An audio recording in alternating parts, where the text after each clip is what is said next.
ஆளுநர் அர்லேக்கர் அவர்களுடைய சமீபத்திய ஒரு பேச்சு, அவர் குலக்கல்வி திட்டத்தை ரொம்ப அதை வரவேற்கத்தக்கதாகவும், அதை மதரசா கல்வியை அதனோட ஒப்பிட்ட ஒரு சொல்ற விதத்தையும் நம்ம பார்க்கிறோம். பிரிட்டிஷ்காரர்கள் வருகைக்கு முன்பு வரைக்கும் குருகுல கல்விதான் கல்வி முறையாக இருக்கும். அப்ப நீங்க எல்லாமே அறிவியல் மயமா மாறுகிற போது இவங்களால இந்த சாதிய கட்டமைப்பை காப்பாற்ற முடியல. கல்வியை காவிமயமாக மாற்ற வேண்டும்.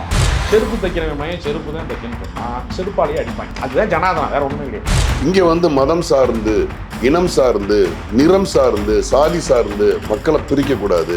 நீ ஒரு சக மாணவன்ட்ட நீ என்ன ஜாதி, நீ என்ன ஆளுகன்னு கேட்காத ஒரு கல்ச்சர் ஸ்கூல்ல இருக்கு, காலேஜஸ்ல இருக்கு. அந்த சீர்குலைக்கிற ஒரு திட்டத்தை நோக்கி அவங்க நகர்த்துறாங்க. கடவுளை வச்சுக்கிட்டே ஒரு சாதி கட்டுமானத்தை தகர்க்கிறது.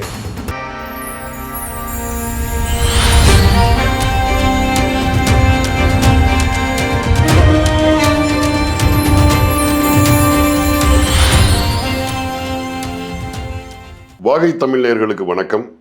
இன்றைய கலந்துரையாடலில் நம்முடன் இணைந்திருப்பவர் திரு ராஜகம்பீரன் அவர்கள். வணக்கம். வணக்கம். ஆளுநர் அர்லேக்கர் அவர்களுடைய சமீபத்திய ஒரு பேச்சு, குறிப்பாக கல்வியை பற்றியான அவருடைய பேச்சு பரவலாக பேசப்படுது. அவர் குலக்கல்வி திட்டத்தை ரொம்ப அதை ஒரு வரவேற்கத்தக்கதாகவும், அதை மதரசா கல்வியை அதனோட ஒப்பிட்ட ஒரு சொல்கிற விதத்தையும் நம்ம பார்க்குறோம். கூடுதலாக மோடி தலைமையிலான ஒன்றிய அரசு புதிய கல்விக் கொள்கை திட்டத்தையும் கொண்டு வர்றாங்க. ஸோ அதில் பல வல்லுநர்கள் சொல்லக்கூடிய கருத்து என்னென்னா, அது ஒரு நவீன கால ஒரு குலக்கல்வி திட்டம் மாதிரி தான் இருக்குன்னு சொல்லிட்டு. ஸோ அதை பற்றியான இன்றைய உரையாடலை தொடங்கலாம்னு நினைக்கிறேன். குருகுல கல்வி என்பது என்ன அப்படிங்கிறது முதல்ல இந்த தலைமுறைக்கு தெரியாத விஷயம். பிரிட்டிஷ்காரர்கள் வருகைக்கு முன்பு வரைக்கும் குருகுல கல்வி தான் கல்வி முறையாக இருந்தது. அனைவருக்குமான கல்வியா? நீங்கள் கிராமப்புறங்கள்ல எல்லாம் என்ன சொல்லுவாங்கன்னா, கணக்க பிள்ளைன்னு ஒரு ஆளை சொல்லுவாங்க. மிகப்பெரிய நிலச்சுவான்தாராக, பண்ணையாராக, ஆயிரக்கணக்கான ஏக்கர் வச்சிருக்கிறவரா, நூற்றுக்கணக்கான ஏக்கர் வச்சிருக்கிறவரா, வசதி படைத்தவரா ஒருத்தர் இருப்பார். ஆனால் அவருக்கு எழுத படிக்க தெரியாது. அவர் கைநாட்டு பெருவழியாக இருப்பார். அவர் தென்னந்தோப்பில் எத்தனை தேங்காய் விழுந்துச்சுன்னு, எத்தனை மட்டை விழுந்துச்சுங்கிறதுலாம் கணக்கு பார்க்கறதுக்கு ஒரு ஆள் வச்சிருப்பார். அப்போ எழுத்து கற்க முடியாதவர்களாக, எழுத்தறிவற்றவர்களாக நீ எவ்வளவுதான் வசதியானவனாக இருக்கலாம், ஆனால் நீ கல்வியாளனாக இருக்க முடியாது. அந்த கல்வி உனக்கு மறுக்கப்பட்டது. சூத்திரனுக்கு கல்வி மறுக்கப்பட்டது, நீ அதற்கு தகுதியற்றவன் அப்படின்னு சொல்லி ஒரு சிலருக்கானதாக கல்வியை வைத்திருந்தது தான் குருகுல கல்வி. முதல்ல இதை மதரசா கல்வியோடு ஒப்பிடுவது என்பது மடத்தனமானது. முதல்ல அடிப்படையில் முட்டாள்தனமானது. ஏன்னா மதரசா கல்வி என்பது வழிபாட்டு கல்வி. அவங்க திருக்குரானை கற்றுக்கொள்வதற்கு, அந்த அரபு மொழியில் வழிபாடு செய்வதற்கு, வழிபாட்டு முறையை கற்றுக்கொள்வதற்கான ஒரு கல்விதானே தவிர அது ஒட்டுமொத்தமான கல்விக்குரிய அந்த கணக்கில் வராது. அது அங்கு பாகுபாடுலாம் கிடையாது. அது ஒரே இறைவன் என்கிற கோட்பாட்டின் கீழே இருக்கிறவர்கள். அது ஒரே இடத்துல அவங்களுக்கு இஸ்லாமியர்களுக்கு 5 கடமை இருக்கிறது. அந்த ஐந்தாவது கடமையாக அவர்கள் ஹஜ்ஜு பெருநாள் என்று சொல்லக்கூடிய புனித பயணம் மெக்கா மதீனாவுக்கு போகிற போது உலக சமுதாயம் எல்லாம் ஒன்று கூடுகிற போது அங்கு கருப்பனும் வெள்ளையனும், வேறு வேறு தேசத்தவனும், வேறு வேறு உருவம் கொண்டவனும் ஓரிடத்திலே தொழுகை செய்கிற போது அவனுக்கு ஒரு வழிபாட்டு ஒற்றுமை ஏற்பட வேண்டும் என்பதற்காக ஒரு பொதுமொழி இருக்கிறதே தவிர, இந்த உலகத்தில் இருக்கக்கூடிய மற்ற மொழிகளை விடவும் அரபு மொழி புனிதமானது, உயர்ந்தது என்று ஒரு இடத்துல கூட அங்கு சொல்லப்படலை. அது தெய்வ பாஷை. நீ சமஸ்கிருதம் தேவ பாஷை, தமிழ் நீச பாஷை. இப்போ மௌன விரதம் இருக்கிறாரு யாரு, ஜெகத்குரு மௌன விரதம் இருக்கிறாரு. இந்த நேரத்தில் அவர் நீச பாஷை பேச மாட்டாரு. நீச பாஷைனா என்னடானா தமிழில் பேச மாட்டாரு என்று மொழியிலே பாகுபாடு காட்டுவது, மனிதர்களிலே பாகுபாடு காட்டுவது என்கிற அந்த நடைமுறை மதரசா கல்வி முறையில் இல்லை. அதை புனிதப்படுத்துகிற, உயர்வுபடுத்துகிற அந்த மாதிரி கோட்பாடுகளை அவர்கள் வலியுறுத்தவும் இல்லை.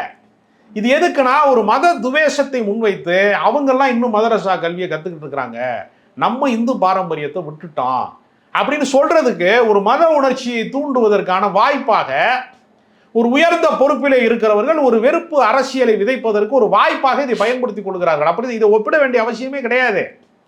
நீங்க ஒவ்வொன்றுக்கும் ஒரு வழிமுறை இருக்கிறது.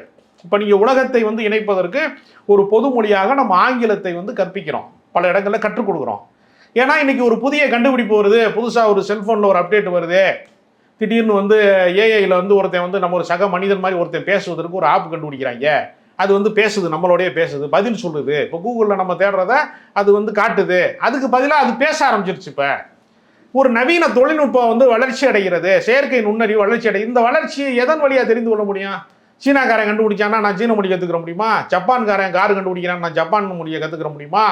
நான் போய் துருக்கிக்காரன் உன்னை கண்டுபிடிக்கிறேன், துருக்கி மொழியை கற்றுக்கிற முடியுமா? அப்போ நான் உலகத்தில் இருக்கிற எல்லா மொழியையும் கற்றுக்கொள்வதற்கான கால அவகாசமோ கல்வி தகுதியோ அல்லது அதற்கான வாய்ப்போ வசதியோ ஏதோ ஒன்று என்கிட்ட இல்லாமல் போயிடும்.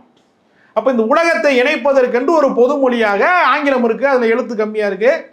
அந்த மொழியை வந்து நம்ம புரிந்து கொள்வதற்கு ஒரு வாய்ப்பாக பொதுமொழி வச்சிருக்காங்க. அது மாதிரியே இஸ்லாமியர்கள் அவர்கள் வழிபாட்டுக்கான பொதுமொழியாக தான் அரபு மொழி வச்சிருக்கானே தவிர அதை புனிதப்படுத்தவோ மனிதர்களை தாழ்த்தவோ வீழ்த்தவோ அதை ஒரு ஆயுதமாக அந்த மொழியை அவர்கள் பயன்படுத்தலை. ஆனால் நீ அப்படி கிடையாது.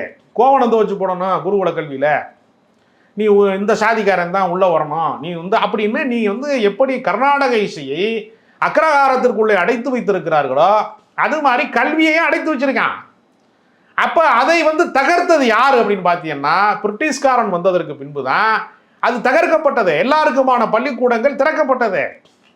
அப்போ நீங்கள் கவனித்து பார்த்தீங்கன்னா தெரியும், எல்லா பெரிய மாநகரங்களிலேயும் ஒரு பாரம்பரியமான கல்லூரி இருக்கிறது என்றால் அது கிறிஸ்தவர்களால் உருவாக்கப்பட்ட கல்லூரியாக தான் இருக்கும். சென்னை என்றால் நீங்கள் லோயலா கல்லூரி தான் மிக நீண்ட வருடங்கள், அதுக்கு போட்டியாக சில கல்லூரி அப்புறம் தோன்றி இருக்கும். தொடங்கியவர்களில் நீங்கள் பார்த்தீங்கன்னா நீங்கள் மதுரையில் போனீங்கன்னா அமெரிக்கன் கல்லூரி தான் இருக்கும். அப்போ ஏன்னா கிறிஸ்தவர்கள் தான் அனைவருக்குமான கல்வியை முதல்ல திறந்து விட்டவன். அவர்கள் தான் அந்த வாய்ப்பை வந்து அவர்கள் உருவாக்கி தந்தார்கள். நீங்கள் பல வரலாறு இருக்கிறது. நீங்கள் ஆஸ்துரையை சுட்டுக் கொன்றதிலே கூட ஒரு வரலாற்று உண்மை இருக்கிறது. நீங்கள் வந்து ஆஸ்துரை வந்து திருநெல்வேலி மாவட்டத்துக்கு கலெக்டராக இருக்கிற போது அவர் காலத்தில் தான் அந்த குற்றாலத்தில் அனைவரும் குளிக்கலாம். முன்னாடி அப்படி கிடையாது. உயர் ஆதிக்க சாதி உயர் சாதிக்காரன் தான் குளிக்க முடியுங்கிற அந்த கணக்கில் வச்சுருந்தாங்க. அனைவரும் குளிக்கலாங்கிறதுலாம் அவர் காலத்தில். அவர் சனாதனத்தை வந்து ஒரு தகர்த்தவர். அவரை வந்து மாவட்ட ஆட்சித்தலைவராக கலெக்டராக இருக்கிற காலத்தில் அவர் ஒரு விசிட்டு போகும்போது ஒரு பிரசவத்திற்கு துடித்து கொண்டிருக்கிற ஒரு தலித் பெண்மணி பிரசவ வழியில் துடிக்கிறாங்க, மருத்துவமனைக்கு கொண்டு போக வேண்டும் என்கிற மனிதாபிமான உதவி என்று தேவைப்படுகிற போது தன்னுடைய வாகனத்தில் கலெக்டருடைய அந்த வாகனத்தில் ஜீப்பில் ஏற்றி எப்படி ஷார்ட்கட்டாக போகிறதுனா அக்ரஹாரம் வழியாக போனால் ஷார்ட்கட்டாக போயிடலாம், சுற்றி போனால் ரொம்ப நேரம் ஆகும்னு சொல்லும் போது, ஆனால் அப்படி போனால் தீட்டாயிரும் மக்கள் பிரச்சனை ஆயிரும் சொல்லும் போது அதை மீறி அவர் அக்ரஹாரத்தின் வழியாக கொண்டு போய் அந்த பிரசவத்துக்குரிய நேரத்தில் சேர்த்து அந்த தாயையும் பிள்ளையும் காப்பாற்றி விட்டார். அதனால அவர்கள் வந்து சனாதனத்தை வந்து மதிக்காத ஒருவன், மாட்டுக்கறி திங்கிற ஒருத்தன், வெள்ளைக்காரன், அவனை வந்து நம்ம சும்மா விடக்கூடாது என்று சபதம் ஏற்று தான் அந்த கொலைக்கான சதித்திட்டத்தை தீட்டினார்கள் என்று ஒரு வரலாறு இருக்கிறது. சனாதன கொலை ஆஸ்துரை படுகொலைக்கு பின்னால் தேசபக்தி முலாம் பூசப்பட்டாலும் சனாதனத்தை அவர் தகர்த்த காரணத்தினால அவருக்கு அந்த தண்டனை தர வேண்டும் என்று மிகப்பெரிய அந்த வரலாறு இருக்கு. ஆஸ்துரை பற்றிய ஒரு மிக முக்கியமான புத்தகம் இருக்கிறது, காலச்சுவடு பதிப்பகத்திலே அந்த புத்தகம் இருக்கிறது. ஆஸ்துரை வந்து என்ன செய்யறாருன்னா அவருடைய மனைவி வந்து ஒரு இருதய நோயாளி. அந்த ஹார்ட் பேஷண்ட்டை வந்து அவர் கொடைக்கானலுக்கு கூட்டு போய் அங்கே இருக்கிற ஒரு டாக்டர், ஏன்னா வெள்ளைக்காரனா அங்கே தான் கொடைக்கானலாம் குளிர்ச்சியான இடத்துல தான் இருப்பான், அங்கே போய் என்ன செய்யறாருன்னா மருத்துவத்திற்காக வேண்டிய அவருடைய மனைவியை அழைச்சிட்டு போகும்போது அந்த டாக்டர் சொல்றாரு, இந்த அம்மா ரொம்ப நாள் இருக்காது, பிழைக்கிறது ரொம்ப கஷ்டம் அப்படின்னு சொல்றாரு. அவர் போய் மருத்துவ சிகிச்சைக்காக போய் பார்த்துட்டு ரயிலில் திரும்பும் போது தான் அந்த குறிப்பிடத்தக்க அந்த இதில் வந்து வாஞ்சிநாதன் என்கிற இளைஞன் வந்து அந்த வீர வாஞ்சிநாதன் அவன் வந்து சுட்டு கொண்டது. அந்த படுகொலை என்பது அவருடைய மனைவி முன்னாடி தான் அவர் படுகொலை செய்யப்படுறாரு. யார்? ஒரு ஹார்ட் பேஷண்ட் முன்னாடி கொலை செய்யப்பட்டார் அவர். இந்த ஆஸ்துரையினுடைய அந்த படுகொலை அவர் கண் முன்னாடி நிகழ்ந்தது. பெரிய வரலாற்று அதிசயம், மெடிக்கல் மிராக்கில் அந்த அம்மா அதுக்கு முன்னாடி 40 வருஷம் உயிரோடு இருந்துச்சு. அது பிழைக்கவே உழைக்கான்னு டாக்டர் சொன்னால் அதுக்கு முன்னாடி 40 வருஷம் இருந்துச்சு. அப்போ நீங்கள் குருகுல கல்வி என்பது என்னன்னா இந்த சனாதன அந்த சாதிய கட்டுமானத்தை காப்பாற்றுவதற்கு மிகப்பெரிய தடையாக இருப்பது எதுனா எல்லாருக்குமான கல்வி. படித்தா சொல் பேச்சு கேட்க மாட்டான். இப்போ இருக்க தலைமுறையில் ஜென்சி தலைமுறையாக இருக்கிறவன், இந்த சின்ன பசங்களாக இருக்கிறவங்க யார் சொல்கிறேன் கேட்க மாட்டாங்க. முன்னாடி அண்ணன் சொல்கிறத தம்பி கேட்பேன், அப்பன் சொல்கிறத மகன் கேட்பேன், ஊர் தலைவர் சொல்கிறத ஊர் மொத்தமே கேட்பாங்க. இப்போ எவன் சொல்கிறத எவன் கேட்க மாட்டான். அதுக்கு என்ன காரணம்னா அவனுக்கு அறிவு வந்துருச்சு. இப்போ எனக்கு என்னுடைய குழந்தை பருவத்தில் நான் ஒரு வெளியூருக்கு போகணும்னா என் தகப்பன் ஒரு திருவிழா பார்க்க போகணும்னா ஒரு வெளியூருக்கு போகணும்னா என் தகப்பன் விரல் பிடித்து தான் நான் ஒரு பஸ் ஏற முடியும். ஒரு மதுரைக்கு போய் நான் மீனாட்சி அம்மன் கோயிலை பார்க்கணும்னா இவர் ஒரு ஆள் கூட்டு போனால் தான் பார்க்க முடியும் எனக்கு. இன்றைக்கி கூகுள் மேப்பு போட்டு அவன் ரேபிட்டோ போட்டு ஏதோ ஒன்று போட்டு போயிட்டே இருக்கான். அப்ப இன்னைக்கு வழிகாட்டுவதற்கு கூகுள் மாதிரி விஷயங்கள்லாம் நவீன அறிவியல் வளர்ச்சியில வந்ததுக்கு பின்பு அப்ப வழியாக தான் இந்த உலகம் அறிமுகமாகணுங்கிற இடம் தகர்க்கப்பட்டு விட்டது. அப்ப நீங்க எல்லாமே அறிவியல் மயமா மாறுகிற போது இவங்களால இந்த சாதிய கட்டமைப்பை காப்பாற்ற முடியல. கல்வியை காவிமயமாக மாற்ற வேண்டும். அதற்கு குருகுல கல்வி வேணும். நேரடியா சொல்ல முடியல. செருப்பு தைக்கிறவன் மையம் செருப்பு தான் தைக்கணும்னு சொன்னா செருப்பாலேயே அடிப்பாங்க. அதுதான் ஜனாதனம், வேற ஒண்ணுமே கிடையாது. செருப்பு தைக்கிற மையம் செருப்பு தான் தைக்கணும்னு சொன்னா அதுதான் ஜனாதனம். அப்படி சொன்னா செருப்பால் அடிப்பாங்க. அதுக்கு பேர அவன் என்ன சொல்றாங்கன்னா, ரொம்ப நாகரிகமாக குலக்கல்வி திட்டத்துல அவர்களுக்கென்று ஒரு தொழில்நுட்பம் இருக்கிறது. நுட்பமாக வேலை செய்கிறார்கள். அந்த ஆசாரி மாதிரி கைத்தொழில் மரத்தை நல்லா தேய்க்க முடியாது. இவன் மாதிரி செருப்பை கரெக்டா கட் பண்ண முடியாது.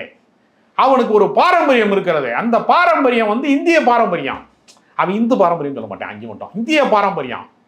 அதை வந்து காப்பாற்றணும் அப்படிங்கிறத ஒரு இந்து பிறக்கிற போதே தொழிலோடு பிறக்கிறான் அப்படிலாம் சொல்லுவாங்க. ஆனா இது என்னன்னா, பிராமணன் கடல் கடக்கக்கூடாது, அது வந்து ஐதீகம் அப்படின்னா அவன் குடுமி தான் வச்சிருக்கணும், இதெல்லாம் ஐதீகம் அப்படின்னா அவன் குடுமியை பூரா வெட்டி விட்டு கிராப் வெட்டி விட்டு அவன் கடல் கடந்து போய் அமெரிக்காவில் போய் அவன் பல நாடுகளுக்கு, ஐரோப்பிய நாடுகளுக்கு போய் அவன் உயர் பதவிகளை அனுபவிச்சுட்டு இருக்கான். அவங்களுக்கு தேவைப்படும் போது தூக்கி போட்டுறான் அதை. ஆனா மற்றவனுக்கு என்ன சொல்றான்னா, நீ இப்படித்தான் இருக்கணும், இதை மீறிடக்கூடாது. இந்த குலக்கல்வி திட்டம் வந்து அது ராஜாஜி காலத்துல எல்லாம் பேசப்பட்டது. இன்றைக்கு அதனுடைய வடிவத்தை தான் அவன் வேறு வடிவங்களில் கொண்டு வந்து நாங்கள் அதுக்கு வந்து எல்லாமே செய்கிறோம் அப்படிங்கிறது பெயர்களை மாற்றி செய்கிறாங்க. அதனால் ஆளுநர்கள் எப்பொழுதுமே பாஜகவால் அனுப்பப்படக்கூடிய ஆர்எஸ்எஸ்ஸின் தூதர்கள் தான், அரசின் தூதர்கள் கூட கிடையாது. அதனால் இந்த குருகுல கல்வி இதெல்லாம் அவங்க வந்து நிறைவேற்றணும். இப்போ நீங்கள் பார்த்தீங்கன்னா தமிழ்நாட்டு அரசியலில் வந்து துணைவேந்தர் அப்படிங்கிற இடத்துல யார் வேணாலும் இருக்கலாம். வேந்தராக வந்து கவர்னர் இருப்பது என்பது அந்த நடைமுறையை மாற்றி வழக்கு தொடுத்து ஒரு மிக முக்கியமான வரலாற்று சிறப்பு மிக்க தீர்ப்பை வந்து திமுக அரசு வந்து பெற்றது. முதலமைச்சர் வேந்தராக இருக்கலாம். சரி, இப்போ முதலமைச்சர் ஸ்டாலின் கிடையாது, உங்களுக்கு விரோதி வந்து ஸ்டாலின் தான் தாவேகாவுக்கு. இப்போ வேந்தர் வந்து விஜய் தானே, விஜய் தான் பெரிய அறிஞராச்சு, அவரை வேந்தராகவே ஏற்றுக்கிறதுக்கு அந்த சட்டம் வந்து ஒத்துழைக்குதே.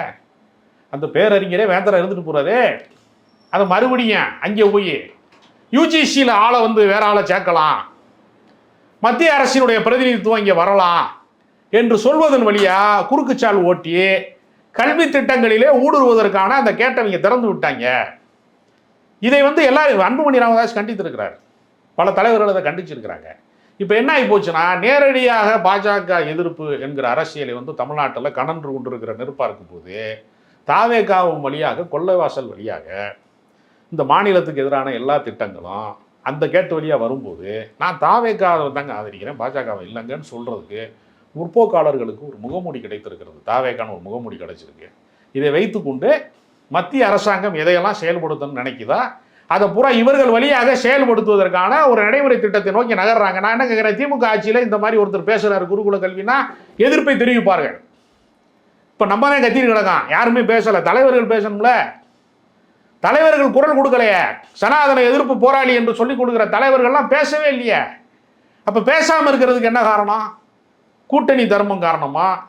இது மொத்தமாகவே இது வந்து அடுத்த தலைமுறையில் பாதிக்குது. எந்த தலைமுறை ஓட்டு போட்டானா, ஜென்சி தலைமுறை ஓட்டு போட்டானா அவனை சாதியை அணி திரட்டுவது, மதமாக அணி திரட்டுவது, கல்வி நிலையங்களிலேயே அவனை கலவரக்காரன் ஆக்குறது, அவன் புத்திய குறுகலான புத்தியாக மாற்றுறது. நீங்கள் வந்து ஒரு சக மாணவன்ட்ட நீ என்ன ஜாதி, நீ என்ன ஆளுகன்னு கேட்காத ஒரு கல்ச்சர் வந்து ஸ்கூலில் இருக்குது, காலேஜஸில் இருக்குது.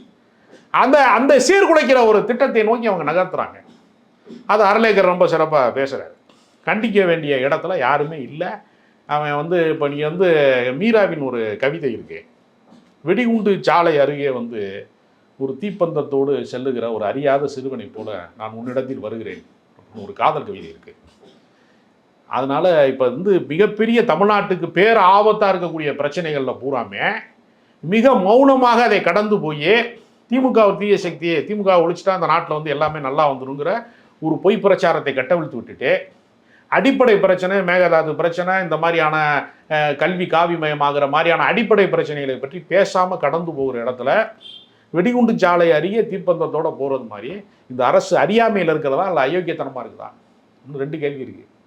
இவர்கள் அயோக்கியர்களா இல்லை அறியாமை மிக்கவர்களா? இவங்க முட்டாள்களா அயோக்கியர்களா? ஏன் அதற்கான குரல் கொடுப்பதற்கு மறுக்கிறார்கள்? ஏன் பேச மறுக்கிறாங்க அப்படின்னு ஒரு பெரிய கேள்வி இருக்கிறது. இது பற்றிய உரையாடலே நிகழவே இல்லையே. இது பற்றிய அறிக்கை போர் கூட நடக்கலையே, ஆர்ப்பாட்டங்கள் நடக்கலையே. நீங்கள் ஆளுநருக்கு எதிராக ஆர்.என். ரவி இருக்கும்போது எவ்வளவு கிளர்ச்சிகளை வந்து செய்து கொண்டே இருந்தாங்க. நாங்கள் இணக்கமாக போக விரும்புகிறோம். இணக்கமாக போக விரும்பினதான் இப்போ வந்து யூஜிசி மெம்பர் உள்ளே வந்துட்டார். அடுத்து என்னென்ன விஷயத்தில் இணக்கமாக போக போகிறீங்க? 22 பல்கலைக்கழகங்கள் இருக்குது. என்னெல்லாம் நீங்கள் இணக்கமாக போக போகிறீங்கன்னு நீங்கள் சொல்லிட்டீங்கன்னா உங்கள் அரசியல் பாதை எங்களுக்கு தெளிவாக தெரியும். இந்த மௌனமாகவே இருக்கிற ஊமக்குத்தும்பாங்கல்ல, ஊமக்குத்தாவே இந்த அரசாங்கம் இருக்குது. இது வந்து சரியான பாதையில் போகிறதா இல்லையா என்பதை யாரும் கணிக்கவும் முடியல. அதனால் இது ரொம்ப பெரிய ஆபத்து. இந்த மௌனம் அதை விட பெரிய ஆபத்து. இதில் மதரசாவை சுற்றி ஒரு அரசியல் நடக்குதுல்ல, அது குறிப்பாக வந்து இந்த பாஜக அரசு வந்ததுக்கு பின்னாடி இந்தியாவில் இயங்கக்கூடிய மதரசாக்கள் மீது ஏகப்பட்ட கட்டுப்பாடுகள், அதனுடைய பாடத்திட்டங்களில் வந்து அரசு தலையிட்டு எது இருக்கணும் இருக்கக்கூடாதுன்னு ஒரு கண்காணிப்பு வளையத்திலே அது வச்சுக்கிட்டு இருக்குது. அது காரணம் கேட்டிங்கன்னா, மதரசாவை வந்து அவங்க என்ன ப்ரொஜெக்ட் பண்ணுறாங்கன்னா அது ஒரு தீவிரவாதத்தோடையே தொடர்பு படுத்துவாங்க. எங்கேயாவது ஒரு குண்டுகள் வெடிக்குது அப்படின்னு சொன்னால் ஒரு தொப்பி குரானு பண்ணலாம் பண்ணிவிட்டு இவர் இந்த மதரசாவில் ஒரு ஆசம்கார் அந்த இதில் இருந்தார், இந்த மதரசாவில் இருந்து வந்தார் அப்படின்னு சொல்லி ஒரு விஷயத்தை ஹைலைட் பண்ணிக்கிட்டே இருப்பாங்க. அது ஸோ மதரசாவை சுற்றி நடக்கிற இந்த அரசியலில் குறிப்பாக வந்து உத்தரப்பிரதேசத்தில் யோகி அரசு வந்ததுக்கு பின்னாடி மிக மோசமான ஒரு நிலையை நோக்கி அது போயிட்டுருக்கு. ஆனால் எந்த அளவுக்குன்னு கேட்டிங்கன்னா, அங்கே வந்து நீங்கள் வந்து தேசிய கீதம்ன்ற பேரில் நீங்கள் வந்து வந்தே மாதரம்ன்ற பேர்லையாக இருக்கட்டும், அவங்களுக்கு கட்டுப்பாடுகள் ரொம்ப ஒரு ஒரு குற்றவாளிகளைப் போலவே வந்து மதரசா மாணவர்களை சித்தரிக்கிறாங்க. ஆனால் இந்த மதரசாவுக்குன்னு ஒரு பெரிய பாரம்பரியம் இருக்குது. அந்த முகலாயர் ஆட்சி காலத்தில் முழுமையாக வந்து கல்வினாலே அது வந்து மதரசாக்களுடைய கல்வி தான். இன்னொரு மாற்று கல்வினா குலக்கல்வி திட்டம்னு சொல்லக்கூடிய திண்ணை கல்வி திட்டம்னு சொல்லக்கூடிய மத வழிபட்ட கல்வி மட்டும்தான் நடைமுறையில் இருந்திருக்கப்ப. இல்லை, அது மத வழின்னு சொல்ல முடியாது. ஏன்னா நீங்கள் குலக்கல்வி திட்டம்ன்றது ஒரு குறிப்பிட்ட சாதியினருக்கு மட்டுமே தான் வந்து கல்வியாக இருந்தது. நீங்கள் சொன்ன மாதிரி நிலபுலங்கள் நம்மக்கிட்ட ஒரு பெரிய ஜமீன்தாராகவே இருந்தாலும் அவருக்கு அந்த கல்வி கிடைக்காது. ஆனால் அதே நேரத்தில் வந்து இந்த மதரசாக்கள் என்பது அந்த காலத்தில் இருந்த ஒரே கல்வி நிறுவனங்கள் அது மட்டும்தான். அது ஏன்னா அந்த காலத்தில் வந்து பிரிட்டிஷார் வர்றதுக்கு முன்னாடி முகலாயர்கள் இருந்தபோது பாரசீகம் தான் ஆட்சி மொழியாக இருந்தது. அப்போ பாரசீகம் நிர்வாக மொழியாக இருக்கிறதுனால பாரசீகத்தை அவன் கத்தே ஆகணும். அதில் தான் இலக்கியங்கள் இருக்குது, கணிதம்ன்றது இருக்குது, அறிவியல் இருக்குது. அது எல்லாமே மதரசாக்களில் ஒரு சிலபஸாக இருந்து சொல்லி கொடுக்கப்பட்டது. இவன் வந்து முதல்ல வந்து பிரிட்டிஷ் வந்து இந்தியாவில் வந்து தொடங்கின கல்வி நிறுவனம் வந்து பார்த்தீங்கன்னா 1781 கல்கட்டா மதரசா. அவனுக்கு வந்து வேற எஜுகேஷனல் இன்ஸ்டியூட்டே கொண்டு வரல, மதரசா தான் வந்து அவனுக்கான எஜுகேஷனல் இன்ஸ்டியூட்டே. அப்படி அதுக்கு பின்னாடி 10 ஆண்டுகளுக்கு பின்னாடி தான் வந்து என்ன பண்ணுறான்னா ஒரு சமஸ்கிருத பல்கலைக்கழகம் 1791 கொண்டு வர்றாங்க. ஸோ இது தொடர்ச்சியாக வருது. அப்போ இந்த மதரசாவுக்கு பின்னாடி தான் வந்து பார்த்தீங்கன்னா நம்ம சொல்லக்கூடிய இந்த இந்திய சுதந்திரம்ன்ற ஒரு ஒட்டுமொத்த போராட்டமே அதுக்கான எல்லா கருவுமே வந்து அங்கிருந்து தான் உழைஞ்சது. என்ன சொல்கிறாங்கன்னா 1703 அதாவது பிரெஞ்சு புரட்சிக்கு முன்னாடியே அப்போ இருந்த மதரசாக்களுடைய உலமாக்கள் சொல்லக்கூடியவங்க அவங்க தான் ஆசிரியர்கள், மத குருக்கள் அவங்க தான் ஆசிரியர்கள். அவங்க குரானெல்லாம் மனப்பாடம் பண்ணி போதிக்கக்கூடியவங்க, அவங்க தான் ஆசிரியர். அப்போ எல்லாம் இருக்கிறாங்க. 1703 சா வலியுல்லா பாகவி அப்படின்னு சொல்கிறவர் வந்து என்ன பண்ணுறாங்கன்னா முதல்ல வந்து அவர் என்ன பிரகடனப்படுத்துகிறாருன்னா, இங்கே வந்து மதம் சார்ந்து, இனம் சார்ந்து, நிறம் சார்ந்து, சாதி சார்ந்து மக்களை பிரிக்கக்கூடாது, அவங்களுக்கு நீதியும் சுதந்திரமும் சமத்துவமாக இருக்கணும், மேலும் வந்து சொத்துரிமை வந்து எல்லாருக்குமே இருக்கணும், சொத்துக்களை அனுபவிக்கிறதுக்கு எல்லாருக்குமே. எந்த மண்ணில் இருந்து பேசுகிறாருன்னா, நிலங்கள் ஒரு குறிப்பிட்ட மக்களுக்கும், உழைப்பு மட்டுமே செலுத்தி சாகர வரைக்கும் உழைக்கக்கூடிய நிலமற்றவர்களுக்குமான ஒரு நெடுங்கால ஒரு போராட்டம் இருக்கக்கூடிய அந்த பூமியில இருந்து அவர் சொன்னார், சா வலியுல்லா. ஸோ அதை வந்து என்ன சொல்றாங்கன்னா 2013 டைம்ஸ் ஆஃப் இந்தியாவில் வந்த ஒரு ஆர்டிக்கிள், அதில் வந்து ஒருத்தர் சொல்றாரு, இதுதான் பிரெஞ்சு புரட்சிக்கே முன்னோடின்னு சொல்றாரு. பிரெஞ்சு புரட்சி நம்ம சொல்றோம்ல, சமத்துவம் நீதி எல்லாம் சொல்றோம்ல, அது அங்கிருந்து தான். அதுக்கு முன்னோடியே வந்து சா வலியுல்லா அவர் வந்து ஒரு மதரசாவுடைய ஒரு ஆசிரியர். ஸோ அப்பேற்பட்ட பாரம்பரியம். அவருக்கு பின்னாடி வந்தவர் வந்து பார்த்தீங்கன்னா அப்துல் அஜீஸ் அப்படின்னு சொல்லிட்டு அவருடைய மகன். இல்லை, அதாவது இந்தியாவிற்குள் வந்த எல்லா சமயங்களும் பார்ப்பனியத்திற்கு முன்னால், சனாதனத்திற்கு முன்னால் மண்டியிட்டது. உலகத்தில் வந்து கிறிஸ்தவம் வந்து எங்குமே வந்து சாதிய கோட்பாடுகளை ஏற்றுக்கொள்ளலை. கிறிஸ்தவத்திற்குள்ள சாதி கிடையாது. ஆனால் இந்தியாவிற்குள்ளே வருகிற போது மட்டும் கிறிஸ்தவம் வந்து என்ன செஞ்சுன்னா, உன் கர்த்தரை நான் ஏற்றுக்கிறேன், என் ஜாதியை மட்டும் நீ ஏற்றுக்க. அதனால் என்ன பண்ணிட்டான், கிறிஸ்தவ வன்னியர், கிறிஸ்தவ நாடார், கிறிஸ்தவ புள்ளமாறு, கிறிஸ்தவ பிராமணர்லாம் இருக்கான். அப்போ என்னன்னா ஏற்கனவே என்கிட்ட கடவுள் எண்ணிக்கை ஜாஸ்தி, எக்ஸ்ட்ரா ஒரு கடவுளை ஏற்றுக்கிறேன். கர்த்தரை வந்து ஏற்றுக்கிறதுலாம் எனக்கு கவலை கிடையாது. ஆனால் என் ஜாதி கட்டுமானத்தை ஏற்றுக்கிறேன். அப்போ கிறிஸ்தவம் வந்து இந்திய மண்ணிலே மட்டும்தான் வந்து இந்த சனாதனத்திற்கு மண்டிக்கிட்டது. இந்த மண்ணில் வந்து பார்ப்பனியத்தை ஏற்காதனால ஏற்றுமதி செய்யப்பட்டு விட்டது பௌத்தம். புத்த மதம் வந்து இந்த மண்ணில் இருந்து அகற்றப்பட்டு விட்டது. ஜப்பானில் இருக்குது, சீனாவில் இருக்குது, இலங்கையில் இருக்குது, இந்தியாவில் வந்து பெருசாக இல்லை. அது காரணம் அது வந்து வெளியேற்றப்பட்டு விட்டது. இந்தியாவிற்குள்ளே வந்த சமயத்திலேயே சனாதனத்தை பார்ப்பனியத்தை ஒப்புக்கொள்ளாத ஒரே மதம் வந்து இஸ்லாமா இருக்கிறதுனால அவர்களுடைய அடிப்படை கட்டுமானத்தை அது தகர்க்கிறது என்கிற ஒரு வரலாற்று பகை தான் வந்து அடிப்படையாக ஒரு வரலாற்று பகை இருக்கிற காரணத்தினால தான் இஸ்லாமியர்கள் தீவிரவாதிகள் என்கிற ஒரு விஷயத்தை மதரசாவில் வந்து ஏதோ ஒரு ஆயுத கிடங்கு மாதிரி மதரசாவில் இருக்கிறவங்க, அதாவது இஸ்லாமிய சமூகத்தில் யார் வந்து அந்த மத குருமாராக வந்து யாரெல்லாம் வந்து அங்கே படிக்க போகிறாங்கன்னா வசதியற்றவர்கள், வாய்ப்பற்றவர்கள், ஏழ்மையில் இருக்கிறவங்க, பொருளாதார பின்புலம் இல்லாதவங்க என்று ரொம்ப விளிம்பு நிலை மக்கள் தான் அந்த இடத்துக்கு போகிறாங்க. அந்த விளிம்பு நிலையில் இருக்கக்கூடியவர்களை வன்முறையாளர்களாக காட்டுவது என்பது எங்கு பிறக்குதுன்னா இந்த பார்ப்பனிய இந்த சனாதன கட்டுமானத்திற்கு எதிரான ஒரு கோட்பாட்டை வந்து அதுக்கு மற்றதுனா கடவுள் மறுப்பு கோட்பாடு. கம்யூனிசமும் எதிர்க்கிறது, சமத்துவத்துக்காக வேண்டி சாதி பிரிவினைகளை எதிர்க்கிறது, பெரியாரியம் எதிர்க்கிறது, எல்லா கோட்பாடுகளும் எதிர்க்கிறது. ஆனால் அதெல்லாம் கடவுளை வலியுறுத்தாமல் இருக்குது. கடவுளை வச்சுக்கிட்டே ஒரு சாதி கட்டுமானத்தை தகர்க்கிறது, கடவுளை வந்து அப்படியே வச்சுக்கிட்டு, கடவுள் பேரில் தான் எல்லா சாதி கட்டுமானமும் இருக்கு, கடவுளை மட்டும் அப்படியே வச்சுக்கிட்டு சாதி கட்டுமானத்தை தகர்க்கிறதுங்கிற ஒரு வேலை திட்டத்தை இஸ்லாம் செஞ்சதுனால தான் ஒரு வரலாற்று பகை வந்து நீடிக்கிறது. அதனால தான் மதரசா குருகுல கல்வி என்கிற ஒப்பீடு ஒரு இன்றைய ஆளுநர் வரைக்கும் மதரசாவை வந்து ஒரு பிற்போக்கு சக்திகளின் பிறப்பிடமாவே காட்டிக்கிட்டு இருக்கிறாங்க. அதாவது உலகத்தோட முதல் பல்கலைக்கழகம் வந்து நாலந்தா பல்கலைக்கழகம் 4ஆம் நூற்றாண்டில் நிறுவப்பட்டது. ஆனால் அது தகர்க்கப்பட்டது. இப்போ ஒரு கல்வி நிலையத்தை தகர்க்கிறாங்கன்னா அதுக்கு பின்னாடி ஒரு அரசியல் என்னன்றதை நீங்கள் புரிஞ்சுக்கணும். ஏன்னா பௌத்த மதத்தை சார்ந்த அத்தனை உலகத்தில் இருக்க எங்கெங்கெல்லாம் பரவி இருந்தாங்களோ அங்கே வந்து இந்தியாவிற்கு வந்து கல்வி கற்ற நிறுவனம் அது. ஸோ அது தடுக்கப்பட்டது. இன்றைக்கு வரைக்கும் வந்து பார்த்தீங்கன்னா முதல் பல்கலைக்கழகம் அல் காரினின்னு சொல்லிட்டு மொரோக்காவில் இருக்குது. ஃபிஸ்ன்ற ஒரு நகரத்தில் அல் ஃபாத்திமா அப்படின்னு சொல்லி ஒரு ஃபிர்ஸின்னு சொல்லி ஒரு லேடி, அவங்க தான் உருவாக்கப்பட்ட ஒரு பல்கலைக்கழகம். இன்ன வரைக்கும் கின்னஸ் ரெக்கார்டு. அது ஒரு மதரசாவிலேருந்து ஸ்டார்ட் பண்ணது. அது மதரசா தான், அது மசூதியோடு சேர்ந்த மதரசாவிலேருந்து ஸ்டார்ட் பண்ணி இன்னைக்கு உலகத்தோட அதிக வருடங்கள் நிறுவப்பட்ட மிகப்பெரிய நிறுவனமாக ஒரு யூனிவர்சிட்டியாக இருக்கக்கூடியது. ஸோ இந்த மதரசாக்களுக்கு பின்னாடி இருக்கு என்னன்னா, இந்த முகலாய பேரரசு முடிஞ்சதுக்கு பின்னாடி 1806 முதல் சிப்பாய் கழகம் வேலூரில் நடக்குது. திப்பு சுல்தானோட ஃபேமிலியெல்லாம் சேர்ந்து நின்று அந்த சிப்பாய்கள்லாம் சேர்ந்து ஒரு புரட்சி நடக்குது. அதுக்கு பின்னாடி மிகப்பெரிய தொய்வு. சாம்ராஜ்யங்கள்லாம் வந்து எதுவுமே வந்து ஆங்கில கிழக்கிந்திய கம்பெனிக்கு எதிராக நிற்கவே முடிய மாட்டேங்குது. அந்த நேரத்தில் சுதந்திர போராட்டத்தை மக்கள் மனதில் வளர்த்தெடுத்து, அப்போ ஆன்மீக ஃபத்வாக்கள் சொல்லுவாங்க, பிரிட்டிஷார் தான் நமக்கான எதிரி, இந்து முஸ்லீம்கள் எல்லாம் ஒன்றா சேர்ந்து நின்று புரட்சி ஏற்படுத்தணும்னு சொல்லி உலமாக்கள் மட்டுமே போராடி கொண்டு வந்து அந்த மதரசா வந்து ஒரு சுதந்திர போராட்டத்திற்கான கேந்திரமாக இருந்தது. அதுக்கு குறித்து வந்து தாம்சன் அப்படின்னு சொல்லக்கூடிய ஒரு மிகப்பெரிய ஜெனரல் அவர் சொல்றாரு, இன்னும் பர்டிகுலராக சொல்ல போனால் அவர் தான் வந்து 1857 வந்து நடந்த சிப்பாய் கழகம் நடந்தது இல்லையா மீரட்டில், அந்த கழகத்தை ஒடுக்குனவர் அவர் தான். அவர் தன்னோட குறிப்பில் எழுதியிருக்கார் ரெபலியன் ஆஃப் கிளரிக்னு சொல்லிட்டு. இந்த முஸ்லீம் மத குருக்கள் அவங்க எப்படியெல்லாம் வந்து இந்த சுதந்திர போராட்டத்துக்காக வீகம் அமைத்து படை எழுப்பி போரிட்டு கடைசியில் தோல்வியில் முடிஞ்சது வேற. அதனோட தொடர்ச்சி தான் வந்து 1900க்கு பின்னாடி நம்ம ஒத்துழையாமையாக இருக்கட்டும், இயக்கமாக இருக்கட்டும், எல்லா சுதந்திர போராட்டத்துக்கும் மூல காரணமாக அது இருந்தது. கிட்டத்தட்ட அன்றைய காலகட்டத்தில் இந்த 1857 நடந்த 2ஆம் சுதந்திர போராட்டம், அந்த போராட்டத்தில் மட்டும் பார்த்தீங்கன்னா 2 லட்சம் இந்தியர்கள் கொல்லப்பட்டாங்க. அதில் 1/3 கிட்டத்தட்ட 51,200 உலமாக்கள்ன்றது ஆன்மீக குருக்கள் இறந்தது மட்டுமே இந்த கணக்கு. நான் இஸ்லாமியர்கள் போரிட்டு செத்ததை பற்றி சொல்ல, வெறும் அந்த உலமாக்கள் நீங்கள் சொல்லக்கூடிய இந்த மதரசாவிலிருந்து பயிற்றுவிக்கக்கூடிய ஆசிரியர்கள் அவர்கள் மட்டுமே பார்த்தீங்கன்னா 51,200 பேர் இறந்ததாக பதிவு செய்யப்பட்டிருக்கு.